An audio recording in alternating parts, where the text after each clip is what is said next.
Warren Buffett's positive views on the S&P 500 index.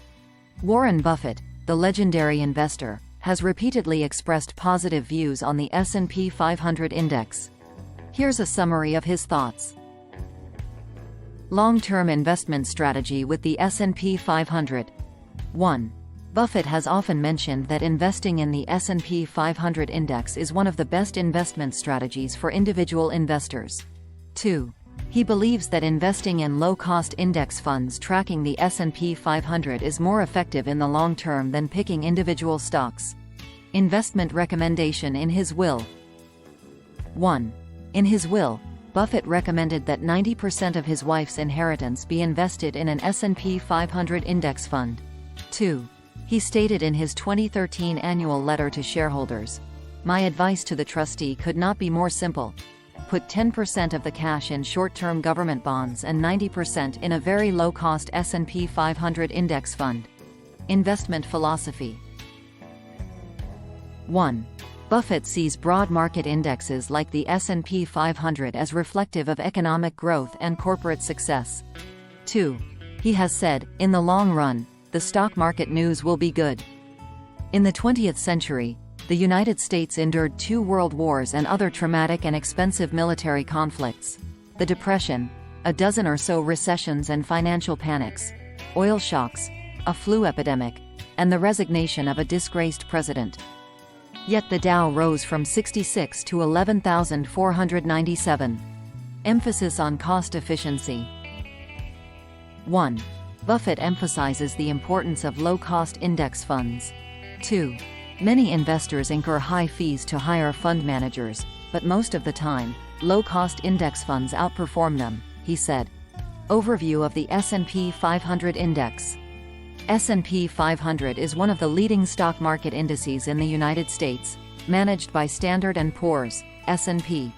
It is considered a key indicator of the overall performance of the U.S. stock market and the health of the U.S. economy.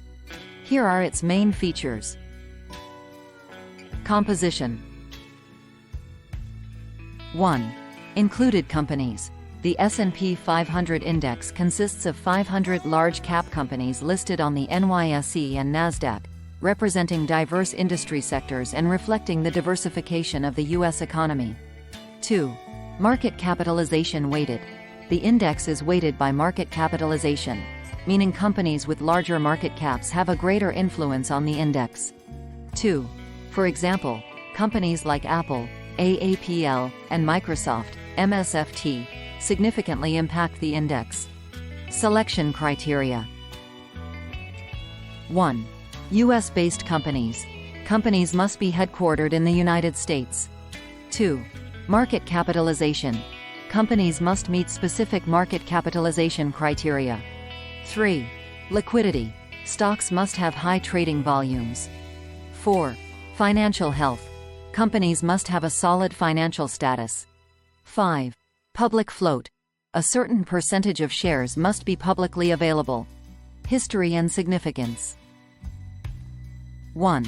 History. The S&P 500 index was first introduced in 1957 and has since become a major benchmark for the U.S. stock market. 2. Economic indicator. It is used as an important indicator of the health of the U.S. economy, analyzed by economists, investors, and policymakers. Investing in the S&P 500.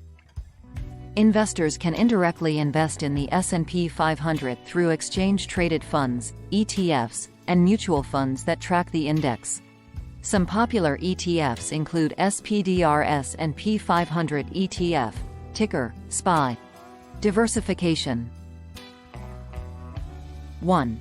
Investing in the S&P 500 allows for portfolio diversification across various industry sectors, reducing risk compared to individual stock investments. Major components. 1.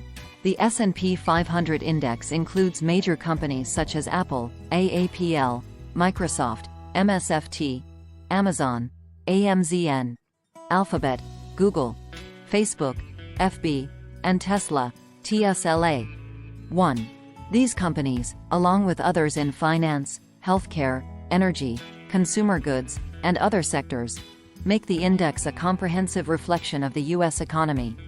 Historical returns, including dividend reinvestment. Assuming an average annual dividend yield of about 2%, the following are the potential returns when holding the S&P 500 and reinvesting dividends. 10-year holding period. 1. Total return. Approximately $7,986.39. 2. Final value. Approximately $19,986.39. 3. Annualized return, CAGR, approximately 5.23%. 20-year holding period. 1. Total return, approximately $47,825.92. 2. Final value, approximately $71,825.92. 3. Annualized return, CAGR, approximately 5.63%. 30-year holding period. 1. Total return, approximately $170,284.33. 2. Final value, approximately $206,284.33. 3. Annualized return, CAGR, approximately 5.99%. Warren Buffett's recommended S&P 500 Index Fund. While Warren Buffett has not personally purchased a specific S&P 500 index fund, he has frequently recommended the Vanguard 500 Index Fund, VFIAX. This fund is managed by Vanguard Group and tracks the S&P 500 index. 1. 2013 shareholder letter. Buffett recommended that 90% of his wife's inheritance be invested in the S&P 500 index fund, specifically mentioning a low-cost index fund. 2. Interviews. Buffett has highlighted that the S&P 500 index fund is likely to yield superior long-term investment results, advising general investors to choose these funds over individual stock picking. Top S&P 500 ETFs for U.S. investors. Several S&P 500 ETFs are highly recommended for U.S. investors due to their cost efficiency and liquidity. SPDR S&P 500 ETF Trust, SPY. 1. Issuer, State Street Global Advisors. 2. Features. SPY is the oldest S&P 500 ETF, known for its high liquidity and stability. iShares Core S&P 500 ETF, IVV. 1. Issuer, BlackRock. 2. Features. IVV is cost-effective with a low expense ratio, managed under the iShares brand.